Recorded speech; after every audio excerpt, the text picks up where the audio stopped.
السلام علیکم ورحمۃ اللہ وبرکاتہ۔ افلاطون ایک مشہور فلسفی تھا۔ اس نے اپنے دربار میں قابل اور دانا لوگوں کو مدعو کیا۔ ان میں سے ایک شخص دیوجانس کلبی تھا۔ یہ شخص عجز کا پیکر تھا۔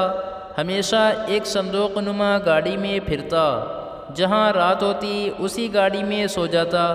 اس کا خیال تھا کہ انسان کو زمان و مکان کی قید سے آزاد رہنا چاہیے، ورنہ وہ اپنے اصل جوہر سے محروم ہو جاتا ہے۔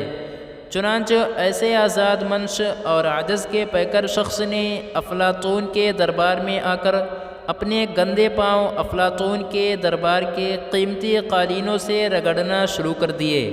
دریافت کرنے پر فخر سے کہا کہ میں افلاطون کے غرور و تکبر کو اپنے پیروں تلے روند رہا ہوں۔ اس پہ افلاطون نے خندہ پیشانی سے اسے کہا، مگر میرے بھائی، تم خود یہ کام کس قدر غرور و تکبر سے کر رہے ہو؟ دیوجانس افلاطون کی یہ بات سن کر لاجواب ہو گیا، تو جناب یہی حال خود پسندی کا ہے۔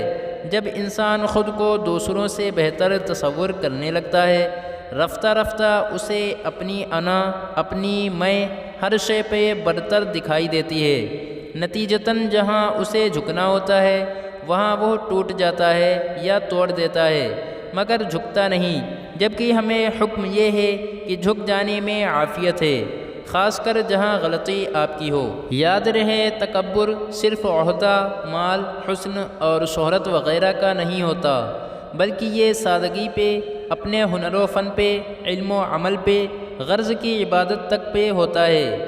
یہی فخر اور غرور و تکبر خود پسندی سے ہوتا ہوا خود پرستی تک لے جاتا ہے، اور یہ عجز کا تکبر ہوتا ہے، یعنی اپنی اچھائیوں پہ فخر و غرور، یعنی آپ جب اپنی انا میں یہ بھول جائیں کہ خود پسندی کا نعرہ لگانا اشرف المخلوقات کا نہیں بلکہ شیطان کا وطیرہ ہے۔ ہمارے معاشرے میں چھوٹوں کا اپنی غلطی پہ ڈٹ کر بڑوں کی صحیح بات کو بھی رد کر دینا، اسی طرح بڑوں کا اپنی بیجا اور ناحق بات زبردستی چھوٹوں سے تسلیم کرانا کیا معاشرتی بگاڑ کا سبب نہیں؟ اپنی غلطی ہوتے ہوئے بھی عدم برداشت کا مظاہرہ کرنا کیا بہترین معاشرے کی راہ میں رکاوٹ نہیں؟ عجز و انکساری کا مطلب جھک جانا یا دب جانا ہرگز نہیں، بلکہ یہ تو بردباری اور شخصیت کا بڑا پن ہے کہ آپ دوسروں کی بھی ویسی ہی عزت کرتے ہیں اور ان کے حقوق کی پاسداری کرتے ہیں جیسی عزت اور حقوق کی پاسداری آپ دوسروں سے اپنے لیے چاہتے ہیں۔ ایک ایسے ہی مثالی معاشرے کی ہمیں اشد ضرورت ہے، جہاں حقوق و فرائض کی ادائیگی کا توازن ہمیشہ قائم رہے اور انسان صرف آسمان کے دروازے کھولنے، چاند پر نہ پہنچے، بلکہ دل کے دروازے پر پڑے تالے کھول کر ایک بہترین انسان بنے اور ایک بہترین معاشرتی کردار ادا کرے۔ آؤ مل کر خود پسندی سے باہر نکلیں اور ایک بہترین معاشرہ تشکیل دینے میں کامیاب ہو سکیں۔